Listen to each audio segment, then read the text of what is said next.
Been a while since I've created a menopause video, and partly because of menopause, getting in my own way with the scattered thinking and the lack of energy. So the reason I am jumping on here tonight at 8:30 in the evening is I just finished up with my first Reiki session ever, and meaning I was the participant.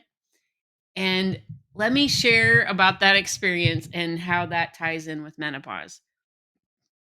First of all, I highly recommend it. I very much enjoyed it. Um, I went into the session feeling very drained and very discouraged. I had had an experience with a relative earlier in the day where I chose to stand my ground on some things in a loving but direct manner, and it was not well received. And my go-to emotion in those circumstances, because of um, upbringing and still working through some garbage, is to feel guilt. And so I into this Reiki session um, with that type of mindset, the heavy guilt feeling.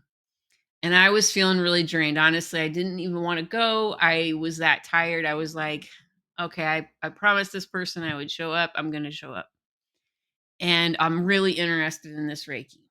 The timing couldn't have been more perfect because we had to postpone it a couple of times for various reasons.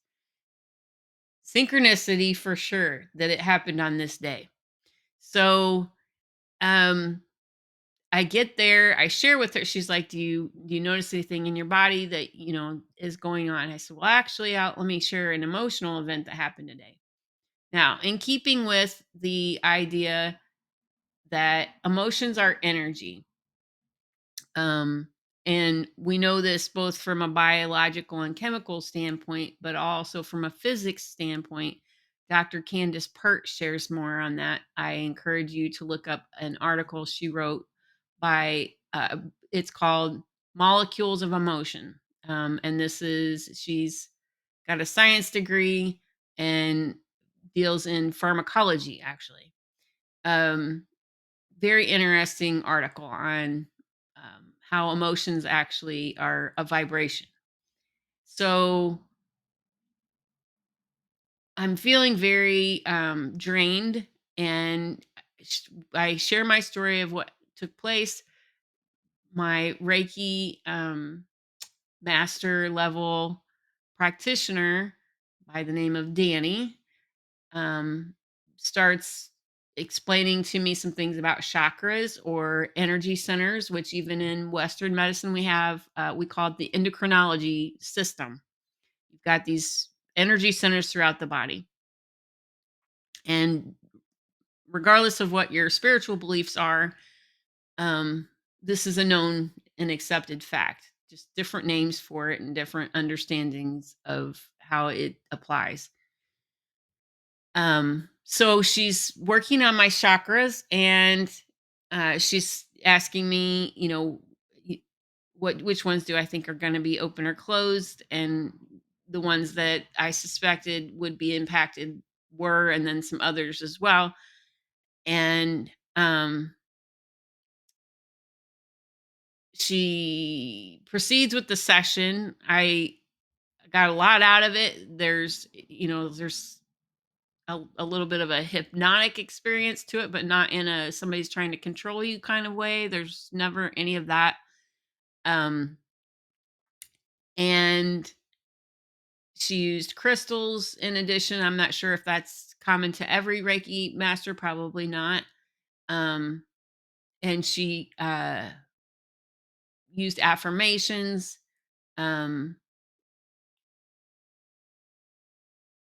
am I leaving anything out? She also receives auditory messages.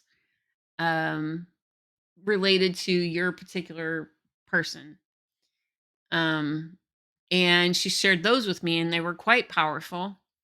I'm not going to get into all that, but I will say, um, after the session was over, well, there were several times throughout the session where I wept, um, and I felt a sense of relief, a sense of love, a sense of gratitude.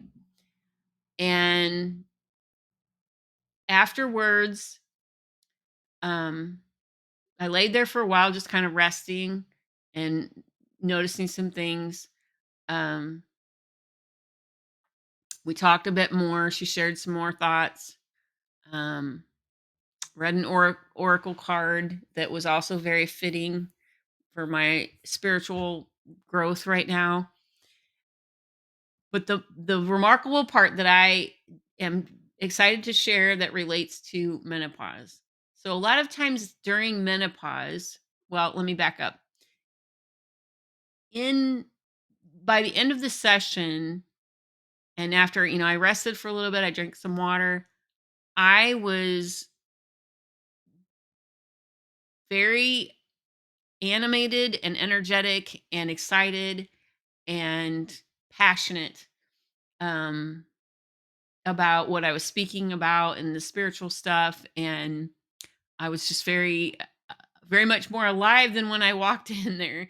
When I walked in there, I was literally ready just to take a nap, go home, go to bed, that kind of vibe. Now you can see me even after, I've talked with her for a while. I drove home and I'm just like bubbling with energy. Um and the way that this ties to menopause, two things. First of all, in many cases with menopause, your thyroid will be impacted. And a lot of times you'll have low energy and they'll throw thyroid medicine at you. However, um, be diligent in understanding the impact that estrogen has on your system, and that there are alternatives, because in my experience the thyroid medication actually made things worse. And they kept adding more, and felt worse. Um, Second thing that it ties in with, and I'll come back to how this all ties with the chakras. Second thing that it ties in with is when you're carrying this heavy emotional garbage, like I was with the guilt, um, it weighs you down. It's s- interfering with those energy centers, because again, emotions are energy, and if they're not expressed, which in my case was hadn't happened, it wasn't allowed to be released and let go, then it interferes with the flow of energy, and that's where it ties in with the chakras. In my case, my throat chakra rather, was closed and blocked because of my unwillingness to speak my truth. And um I after the incident with the relative, it came up again later in the day, and I stifled it instead of going ahead and sharing what was in my heart. um and there was other areas uh impacted, other chakras impacted as well. um so two things I'm choosing to share. If you are struggling with your energy, take into consideration what emotional garbage you are carrying, and whether that be from today's events or past events, doesn't matter. Um, because again, the emotions impact the flow of energy. This ties in with your thyroid, it ties in with your gut, and it ties in with your hormones, which are just chemical messengers, um, carrying emotions. Basically, they're very much influenced by that. So, other thing to consider is if you find that you've tried to work out some possibilities of options for dealing with your menopause symptoms, and one of those being a lack of energy.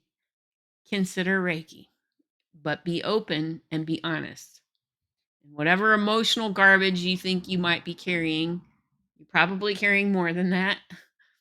Um, and that's a whole nother topic in itself. But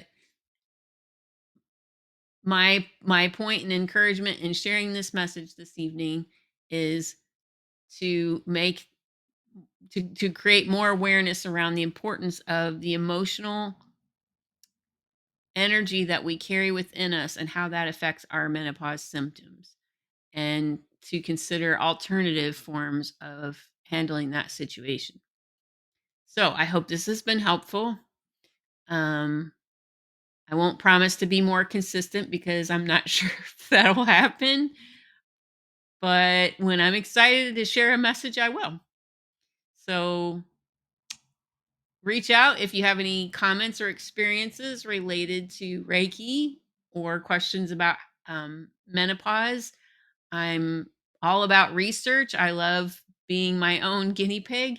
And um, I encourage people to reach out with their questions and share this video. Thank you for listening, and take back your power, ladies.